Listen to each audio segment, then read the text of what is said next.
queria agradecer muito o convite para estar aqui, agradecer a Adriana, né, em nome do IBRAOP. Para nós é uma parceria muito bacana, né? O IBAMA vem atuando junto com o Tribunal de Contas da União e com muitos tribunais de contas dos estados, para a gente poder aprimorar uma série de instrumentos, entre eles um dos mais importantes, que é o licenciamento ambiental. Nós vamos dividir a nossa apresentação, eu e a Clarice. Clarice, você vai ficar com o PowerPoint, mas eu queria só fazer uma fala introdutória, né? O IBAMA, ele cuida do licenciamento ambiental federal. O licenciamento no Brasil, desde a Lei Complementar 140 de 2011, ele é realizado apenas um determinado empreendimento, obra, ele é licenciado apenas uma vez, ou pelo ente municipal, ou estadual ou federal. Tem países onde o mesmo empreendimento necessita de licenças municipais, estaduais e federais. No Brasil, como o licenciamento cobra uma taxa, houve um entendimento que ter duplo licenciamento significaria bis in idem, que é um instrumento da área tributária. Então, no Brasil, o licenciamento é feito por um único órgão. E como a gente não tem outros instrumentos, a gente não usa outros instrumentos, todos os problemas e conflitos que muitas vezes não são ambientais entram para dentro do licenciamento ambiental, né? Então, o licenciamento não é só ambiental, infelizmente, ele é social, ele é econômico, conflitos étnicos, religiosos, culturais, patrimônio histórico, tudo isso acaba caindo para dentro do licenciamento ambiental, né? Como foi colocado, muitas vezes as decisões são meramente políticas, né? Então, o governador quer entregar uma obra, um prefeito, enfim, alguém quer fazer uma obra numa determinada região. Não se faz uma estratégia de avaliação, nenhuma de planejamento, e tudo isso acaba caindo dentro do licenciamento. Nós temos uma legislação no Brasil, e não só no Brasil, no mundo, relativamente recente. Eu falo recente porque nós estamos falando aí de no máximo 50 anos, e isso para a história da humanidade é muito pouco tempo. Em 1956 teve a primeira lei ambiental grande, que foi a do Reino Unido, sobre poluição do ar. Estava morrendo muita gente no Reino Unido por conta de poluição do ar, enfim, não existia controle nenhum. E aí é feita uma primeira lei ambiental, isso em 56. Em 58, no Brasil, por conta de Cubatão, é criado o primeiro órgão ambiental estadual, que foi a CETESB. Em 59, os Estados Unidos cria a sua lei de política ambiental americana. Em 72, é feita a grande conferência da ONU sobre meio ambiente em Estocolmo, e depois, logo em seguida, que são criados os princípios da prevenção e precaução, da onde decorre todo o licenciamento ambiental. Então, isso é relativamente recente. Como foi dito, vários instrumentos de planejamento acabam caindo para dentro do licenciamento. Um deles agora, que é responsável por mais de 90% da judicialização do licenciamento, é a falta das consultas. As consultas prévias, livres, enfim, elas devem acontecer antes do processo de licenciamento. Mas como elas não acontecem, e sem elas os processos não andam, a gente é instado dentro do processo de licenciamento a fazer as consultas. E as consultas não se confundem as meras audiências públicas para melhorar o processo de licenciamento, né? E essa confusão ainda está presente na legislação, e esse talvez seja um dos grandes desafios. Mas eu vou passar para a Clarice, e aí eu vou interrompendo ela em alguns momentos. Tá ligado? Tá. Tá. Bom dia a todas e todos. Eu sou Clarice, eu sou servidora do IBAMA desde 2007. Desde 2007 eu trabalho com licenciamento ambiental de rodovias e ferrovias. Então, assim, ruim ficar por último, porque muito do que a gente falou já foi dito aqui. Mas eu vou trazer um pouquinho da visão de onde é que o licenciamento ambiental entraria em todo esse conjunto de questões que foram trazidas aí pelos colegas. Só dizer, Davi, que dos planos de investimento em logística, eu conheço, acho que todos. Não vou dizer todos, mas passei por PAC 2, por PNL, por PNLT, tudo lá no aspecto do licenciamento ambiental. E onde é que o licenciamento ambiental entra? A Mariel trouxe bem. A gente não participa do planejamento da infraestrutura e logística, né? A gente participa, a gente é órgão executor, a gente é parte da execução da política pública de infraestrutura. Eu fiz uma apresentação muito detalhada, e aí eu trouxe o que é o licenciamento ambiental. Eu não vou falar tudo, tá? O que é o licenciamento ambiental, pensando que é um procedimento, ele é um procedimento administrativo de execução daquilo que já foi planejado. Então, a gente entra a partir do momento que o Estado brasileiro definiu qual que é o projeto que vai ser implantado em determinada região. Ele é um procedimento extremamente regulamentado. Ele é um procedimento extremamente que envolve muitos atores. Apesar do Rodrigo ser o último a assinar a licença, né, ele que diz aquele projeto pode ser executado ou não, para que isso chegue nesse ponto em que o Rodrigo consiga assinar aquela licença, existem vários atores. E aí que vem a questão da regulamentação. A gente começa lá com a Política Nacional de Meio Ambiente, do que é licenciado ou do que não é licenciado. Então, eu trouxe aqui uma lista exemplificativa do que é licenciado, do que é passível de licenciamento nas atividades. Está lá, desde a implantação de aeroportos, a mineração, a própria implantação de rodovias e ferrovias, hidrovias, linhas de transmissão, tudo isso hoje no Brasil, pela legislação, é exigido licenciamento ambiental. Mas ao IBAMA, aí eu trouxe fotos são legais, né, de serem vistas. Eu trabalho com obra há muito tempo, então eu acho obra uma coisa bonita de ser vista. Ao mesmo tempo, é muito legal ver uma linha de transmissão ser implantada naquela forma ali. Olha o tanto de supressão de vegetação que foi evitada como resultado do processo de licenciamento. Isso é uma das coisas que eu vou trazer mais na frente. Rodovias, ferrovias, minerações, linhas de transmissão. Isso aqui é só um pouquinho do que é da legislação. Tá aqui, a gente tem 5 normas aqui, outras ali que não estão citadas, mais 5 outras grandes normas. É só para a gente trazer o que é a regulamentação. Então, quando a gente fala de licenciamento, parece que é tudo muito a partir da avaliação técnica ou de posicionamentos políticos, mas não, a gente tem ritos a serem seguidos, a gente tem normas a serem seguidas, e é isso que a nossa equipe lá faz no licenciamento. O IBAMA só é responsável por projetos, pelo licenciamento de projetos que estão definidos na lei complementar e no seu decreto de regulamentação. A partir de 2011, a gente tirou uma questão que era muito discricionária, que era a avaliação de impactos de abrangência regional. Que a gente avaliava esse ponto, impactos de abrangência regional, para definir a competência do licenciamento. Isso trazia muita confusão e muitos questionamentos, porque cada um poderia entender o que é um impacto regional, ou então tudo é impacto regional para ser licenciado para o IBAMA. Então, hoje, a gente licencia empreendimentos que estão localizados em divisa de país, localizados ou desenvolvidos em mar territorial, desenvolvidos dentro de territórios indígenas, dentro de unidades de conservação federais e localizados ou desenvolvidos em 2 ou mais estados. Sobre rodovias e ferrovias, que é um pouco que a gente está tratando aqui, que é a minha área de atuação, ao IBAMA cabe licenciar implantação, pavimentação, duplicações acima de 200 quilômetros, regularização ambiental de rodovias pavimentadas, atividades de manutenção e a regularização ambiental dessas rodovias. Das ferrovias, a gente trata de implantação, duplicação e a regularização e operação ambiental. Então, isso tudo está lá dentro da minha carteira de empreendimentos de infraestrutura e logística. Isso tudo só falando de legislação, né? Tem outros tantos projetos aqui, petróleo, gás, linhas de transmissão, sistemas de geração e transmissão de energia. Isso tudo está regulamentado. Só complementando, a gente tem visto que os processos de licenciamento que andam melhores são daqueles setores mais bem regulados. Então, de maneira muito clara, isso lá dentro do IBAMA é muito evidente.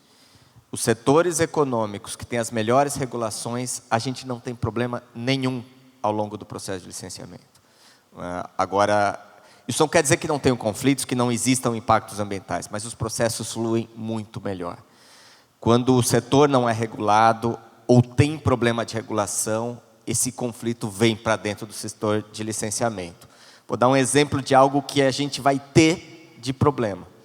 Foi aprovado agora alguns marcos regulatórios, né? Então, um deles que foi aprovado é o marco regulatório de ferrovias, onde abriu-se a possibilidade das ferrovias serem construídas por mero ato de autorização. Então, não precisa mais de concessão. Tem, às vezes, o mesmo trecho, 5, 6 empresas pedindo autorização para fazer o mesmo trecho. Como é que o setor de licenciamento vai decidir? Nós vamos pedir estudo de impacto ambiental para 6 possíveis empreendedores? Então, se o órgão responsável não fizer a regulação e não decidir, olha, o empreendedor é fulano, nós não temos como fazer. No setor de eólica offshore, que é um setor novo, nós estamos hoje licenciando 78 empreendimentos. Tem local que tem 6 andares de torres eólicas no mesmo local e os 6 empreendedores pedindo a licença para o IBAMA. Então, isso para nós é algo que é muito importante. Ter uma boa regulação significa depois uma redução significativa de problemas no licenciamento. Não, para onde eu aponto? Clarice. E aí eu ia trazer exatamente essa questão da regulamentação e do planejamento. Quando o IBAMA entra, a questão já está, teoricamente, ela está planejada. Então, a gente vem para fazer a execução da política de infraestrutura.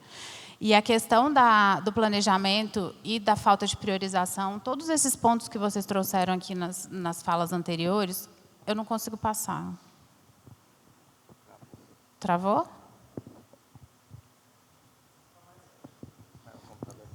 Ah, é o computador lá. Faz com que a gente tenha uma alteração do fluxo do licenciamento. Então, tem muito vai e volta, tem muita judicialização. O próprio Rodrigo... Onde é que eu aponto para mudar?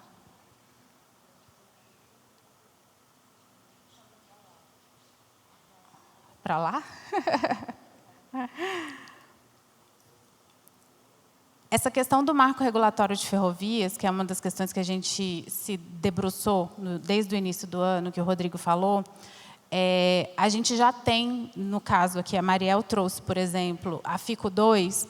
A FICO 2 é um desses casos que tá em andamento em função desse marco regulatório.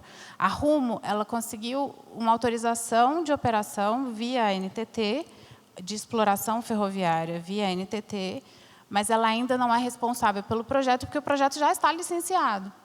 Mas, ao mesmo tempo, ele já está tentando virar um ator do licenciamento. Além disso, já tem outros 3 processos que foram abertos a partir de autorizações de exploração ferroviária para mesmos trechos. Então, esse é um dos grandes problemas. A nossa regulamentação não é só uma questão, mas a falta de planejamento estratégico, a falta de visão estratégica do que vai ser implantado, do que vai ser executado, é uma das questões. Mas aí, gente, o quê? Ah, é aquela ali, é uma antena. Mas ela não está indo. Bateria, acho que. Travou? Está passando? Agora foi. Ah, sim. Quando eu falei sobre os órgãos envolvidos nas atividades do licenciamento, eu falo da FUNAI, quando a gente impacta territórios indígenas. A gente tem hoje o INCRA, que é o responsável pelos territórios de remanescentes de quilombo e quilombolas. A gente tem o IFAM, que é o responsável pelo patrimônio histórico e arqueológico. A gente tem a Secretaria de Vigilância em Saúde para áreas em que a malária é endêmica. E a gente tem os órgãos gestores de unidades de conservação. A gente acolhe todas essas manifestações, a gente verifica se é parte do processo da tomada de decisão do IBAMA acolher essas manifestações e aí sim a gente tomar uma decisão sobre determinado projeto. A gente não toma a decisão pelo sim ou não sozinho, no caso. E aí a gente trata aqui qual que é o nosso objetivo primeiro. O nosso papel é pegar projetos que têm significativo impacto ambiental e tentar, dentro do processo de licenciamento, executá-lo da melhor forma possível, a partir do momento em que a gente diz que é possível ou não. A viabilidade ambiental, ela é um dos aspectos. A gente já veio de uma discussão que é anterior, por exemplo, das ferrovias. A gente tem o estudo de viabilidade técnica, econômica e ambiental, que é feita por um órgão anterior. Teoricamente, as consultas livres, prévias e informadas deveriam ter sido feitas anteriormente ao licenciamento. Então, algumas questões elas deveriam ter sido resolvidas antes de entrar o projeto para execução, que seria onde o licenciamento regulamentadamente está localizado. Mas, infelizmente, a gente vê que não necessariamente é assim que acontece. E o nosso objetivo é, a partir da tomada de decisão, sim, a gente vai fazer, de que forma que a gente vai fazer, onde a gente vai fazer e de que melhor forma e de quais as formas que a gente vai impactar menos aquela região.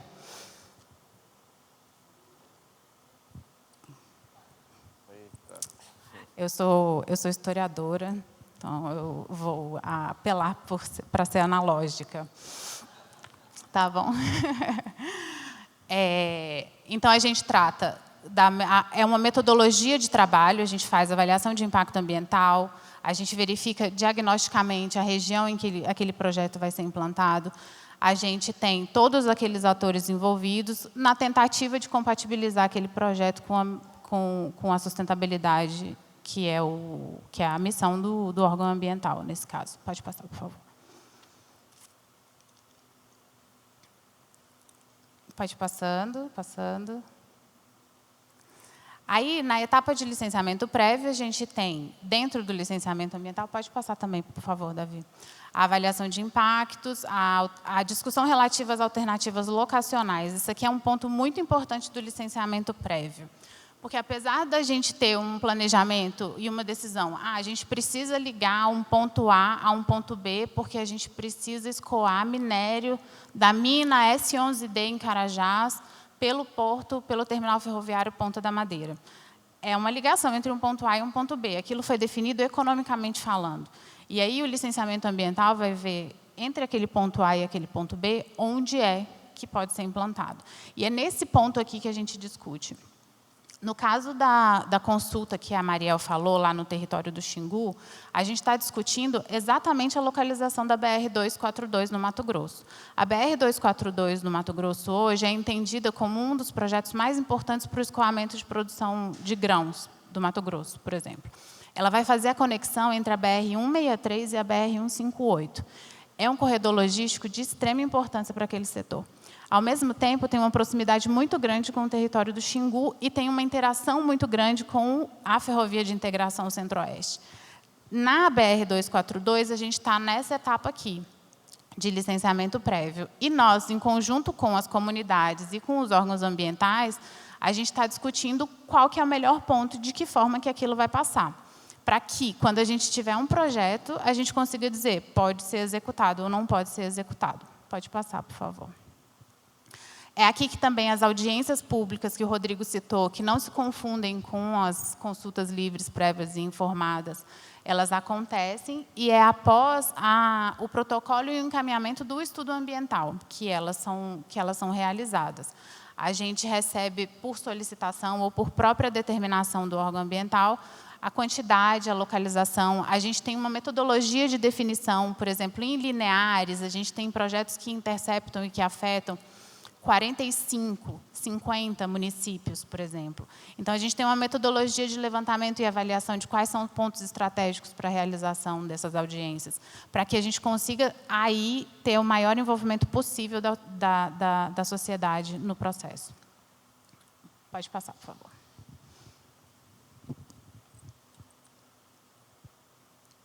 Pode ir passando.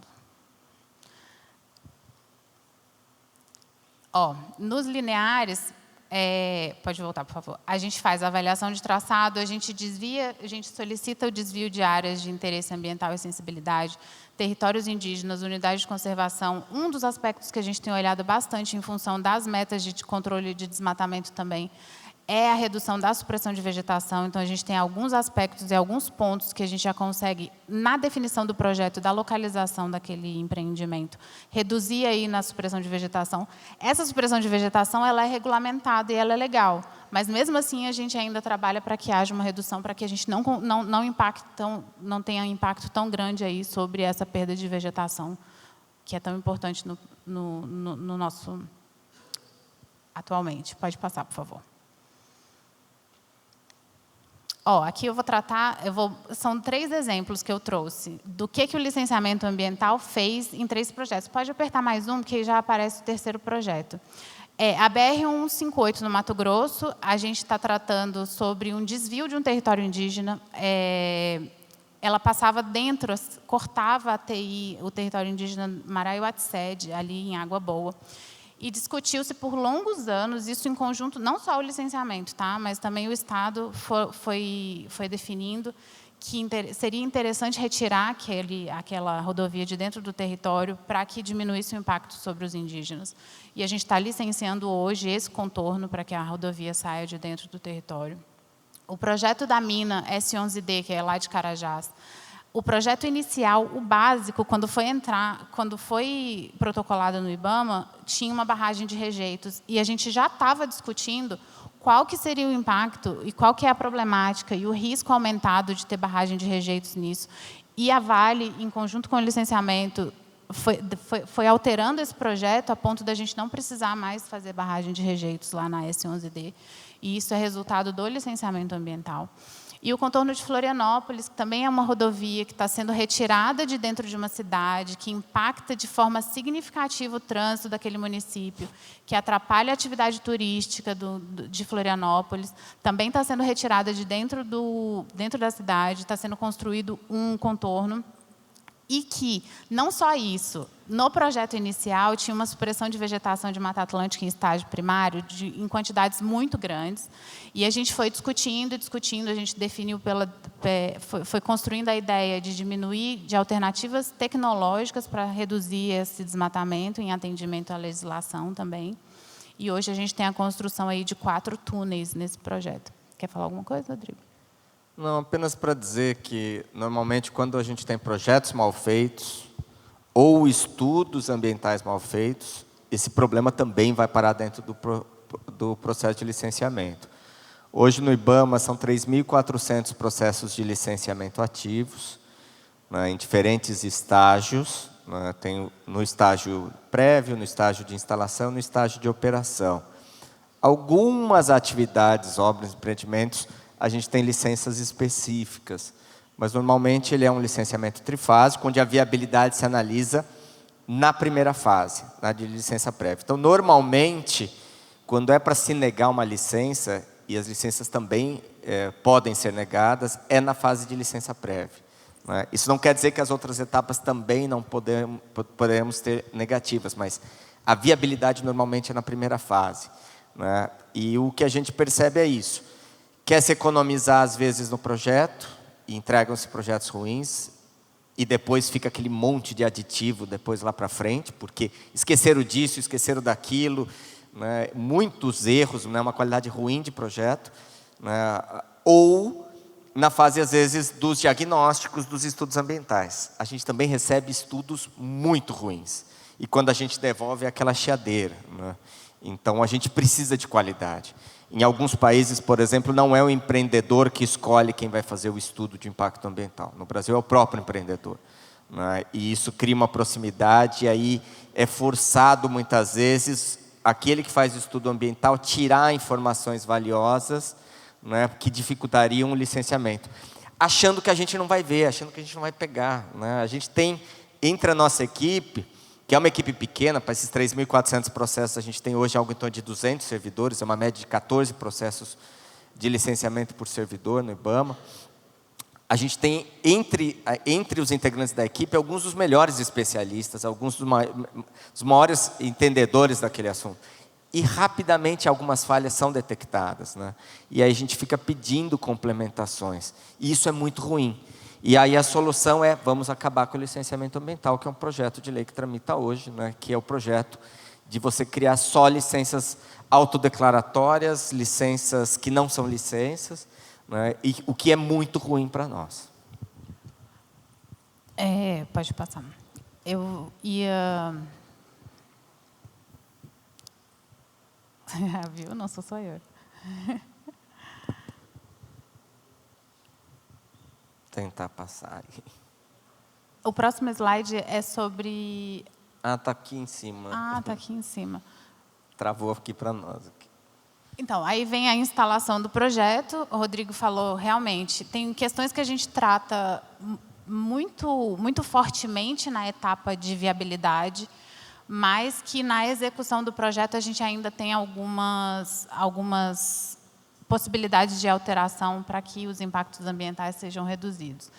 Nesse ponto aqui, a gente tem os tais programas ambientais, que quando a gente fala em PBA, a receptividade das comunidades tem sido bem complicada, porque muito se fala sobre o programa, e a Maria, um dia, num evento, falou assim, papel aceita tudo, né?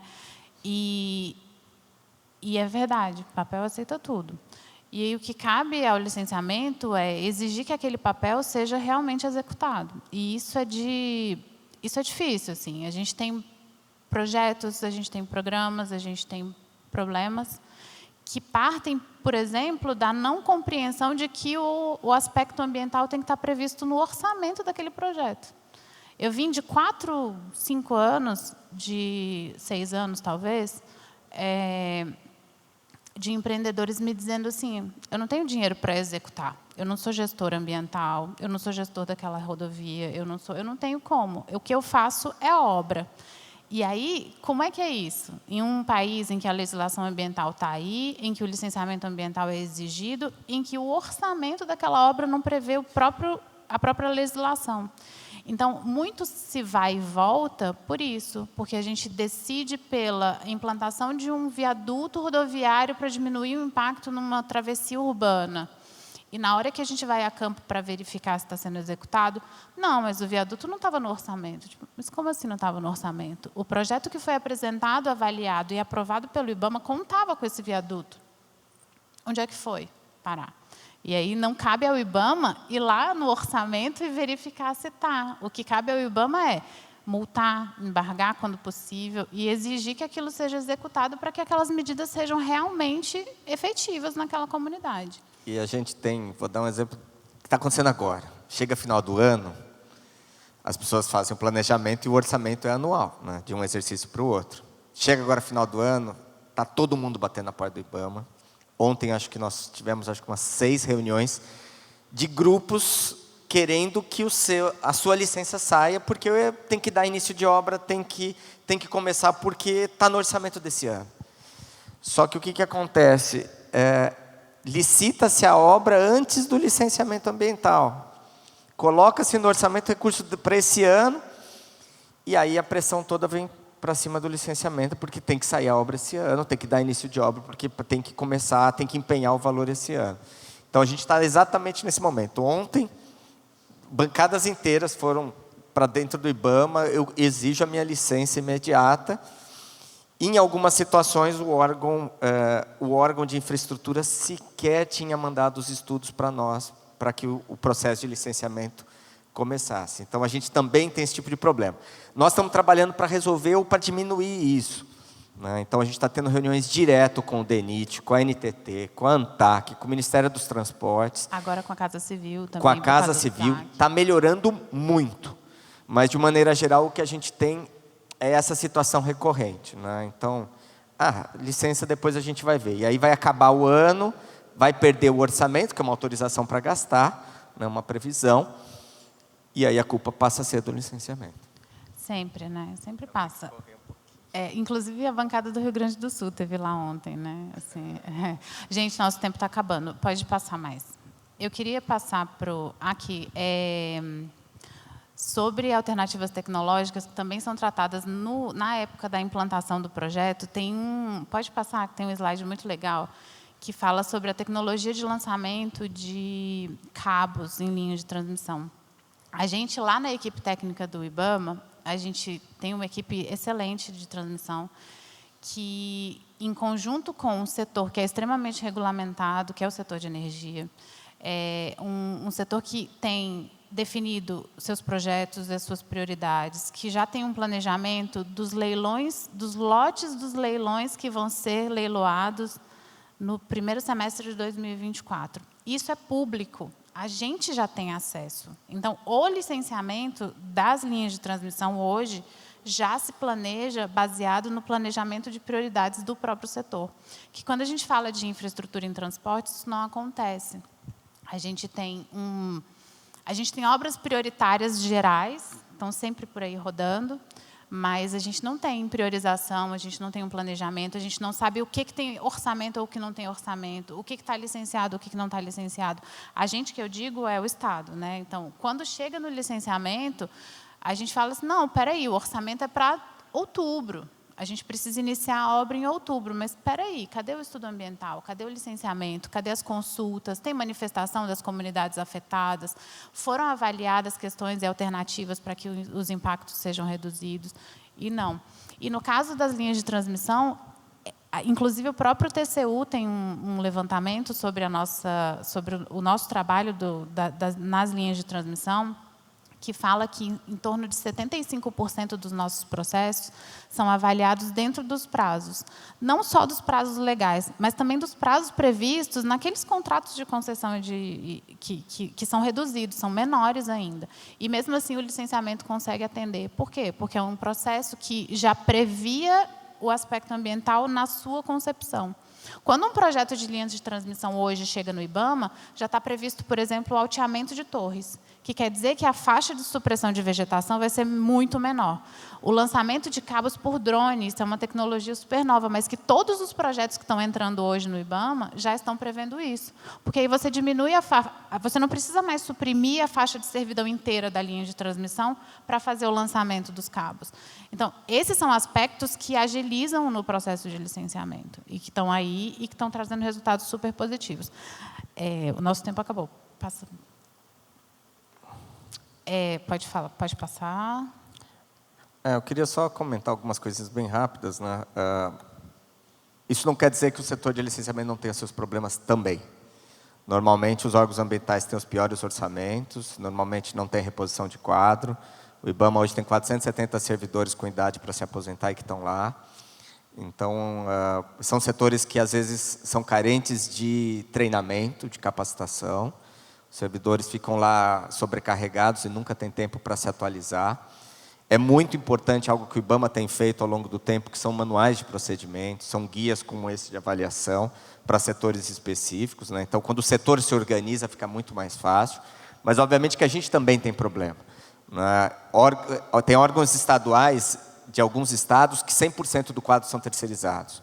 Como é que um órgão vai emitir uma licença que é uma atividade típica de estado com quadro 100% terceirizado?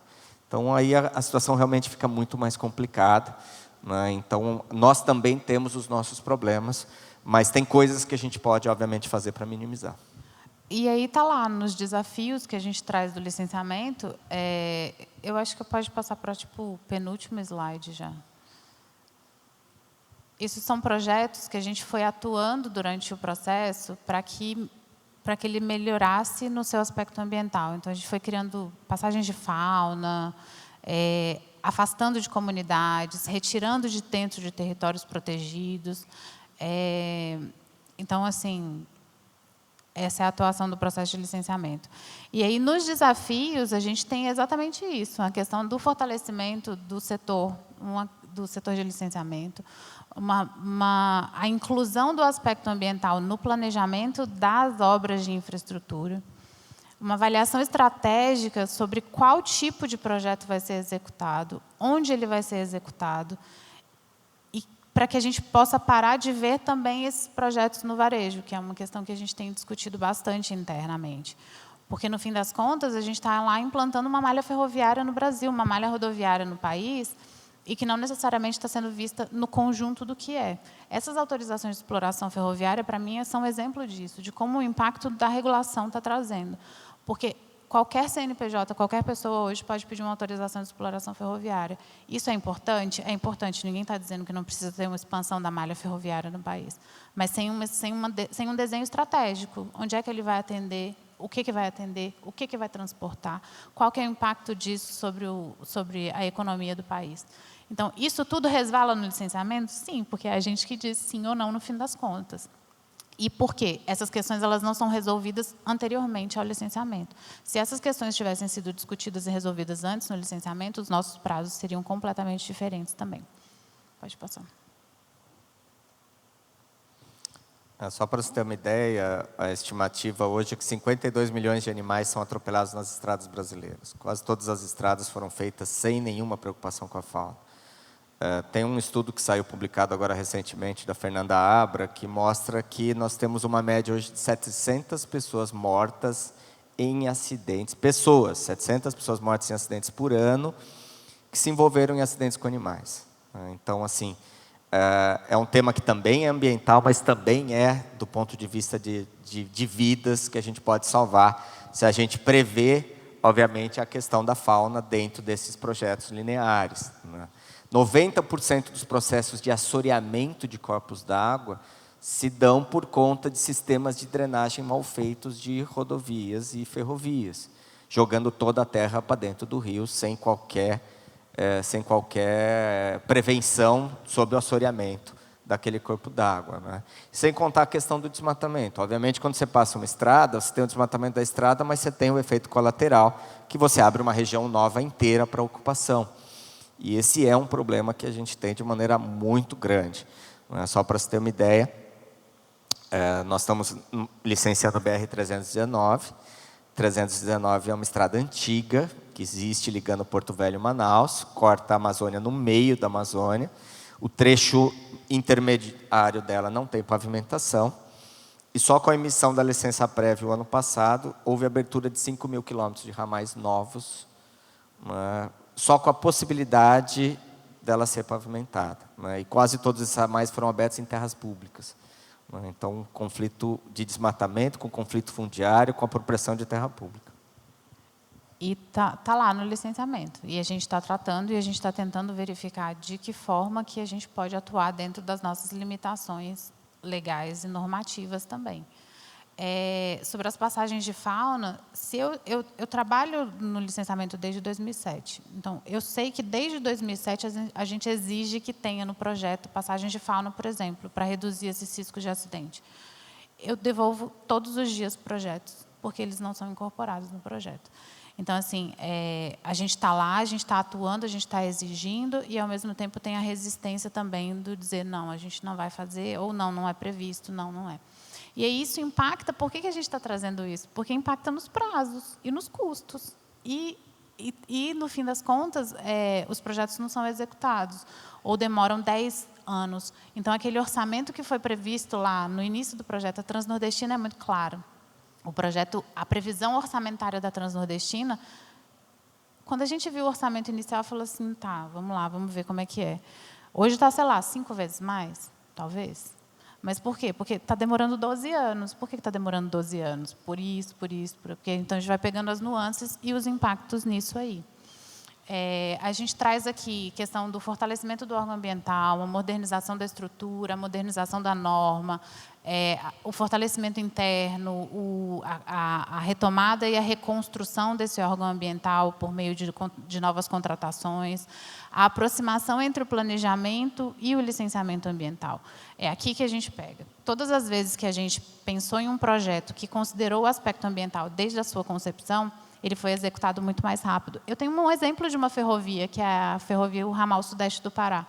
A gente tem um ramal, eles são 100 e poucos quilômetros, lá na estrada de ferro Carajás, mas desde o estudo ambiental, desde a concepção básica do projeto, o licenciamento ambiental estava previsto. A gente conseguiu licenciar, implantar e operar em 4 anos e meio. 100 quilômetros de ferrovia. Isso é super rápido para uma ferrovia, porque construir ferrovia demora. Dentro dessa ferrovia tem um elevado, dentro da Floresta Nacional de Carajás. Então, isso aumenta muito mais o tempo de implantação. E, mesmo assim, a gente conseguiu, em 4 anos e meio, ter uma operação de um trecho novo de uma ferrovia. Pode passar, por favor. isso aí da questão do planejamento.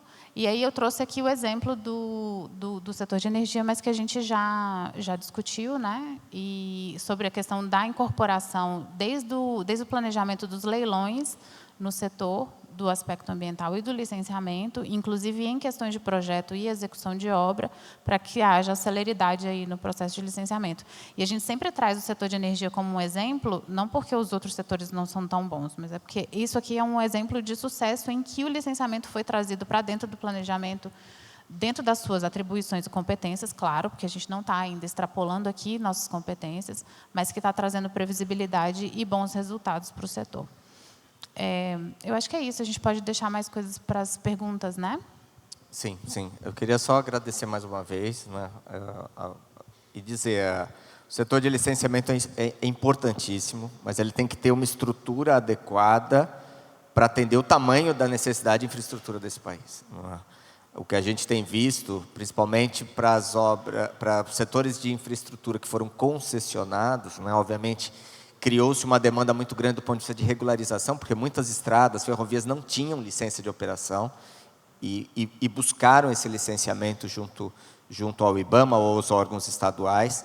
Foi uma melhoria significativa dos padrões de qualidade de prestação de serviço dessas atividades depois do licenciamento. O licenciamento ambiental acabou melhorando muito uma série de outros aspectos que não necessariamente eram ambientais, porque você tem um outro olhar ali. Né? Então, eu acho que isso é muito importante, né? E só para deixar claro, o licenciamento ambiental não pode ser visto como um estorvo. Né? Ele não pode ser... Só que, se ele não é feito ajustado a um nível de planejamento, a um nível de avaliação de custo-benefício, né? A gente começa... coisa que começa mal feito, continua mal feito. Né? Não se resolve facilmente. Né? Ainda mais no sistema de política pública que a gente tem, né? Que, enfim, que entre a decisão e a execução da obra, a gente tem uma série de intercorrências. Mas era isso, muito obrigado aí por convidar o IBAMA para participar.